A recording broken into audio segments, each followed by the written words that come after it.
As the 2022 trade deadline was approaching, the Mets were growing ever impatient with third baseman JD Davis. He had been hitting to a .238 batting average, .324 on base percentage, and .359 slugging, good for an OPS that was 4% below league average, and Mets fans weren't all that happy. You see, in his previous 3 years with the team, JD Davis had only been hitting .288 with a .373 on base percentage, .472 slugging, for an OPS that was 28% above league average. At the age of 29, he was growing old and decrepit, so in other words, there was no sample size that could tell you this guy was maybe just having a slow start to the season, and the Mets front office reacted accordingly.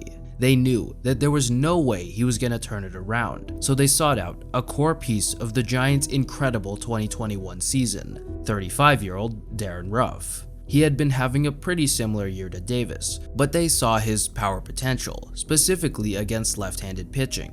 Defensively, Davis had been a below-average third baseman, and Ruf was mainly a DH, so on the surface, they weren't all that different. With the groundwork laid out for the trade, the Giants and Mets came to an agreement. San Francisco would give Darin Ruf in return for JD Davis and 3 pitching prospects. Okay, so maybe a bit of an overpay from the Mets, but anything to get rid of Davis. He had his run, but his ability was no more. For his first game with the Giants, JD went 1 for 4 with a single, but this was surely his peak. It doesn't get any better than that. And then he hit a home run in 2 straight games, and then 4 games later went 3 for 4 with a home run and a walk, and then 5 games later hit another home run.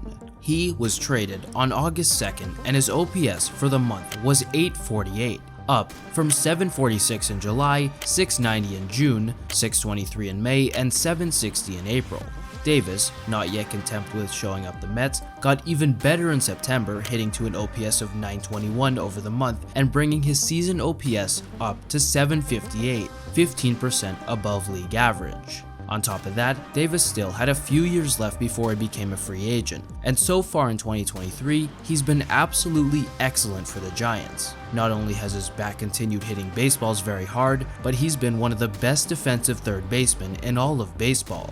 Okay, so maybe the Mets overreacted a bit with trading JD Davis, but how did Darin Ruf do? Well, in 28 games, he batted .152 with a .216 on base percentage, .197 slugging, good for an OPS of .413, 80% worse than league average. He didn't hit a single home run for the Mets, and this eventually led to the team DFAing him. In the start of the 2023 season, the Giants picked him up yet again, where he played 9 games for them, hitting pretty decently, then being DFA'd again. Currently, Darin Ruf is playing with the Brewers, where he's been a productive hitter.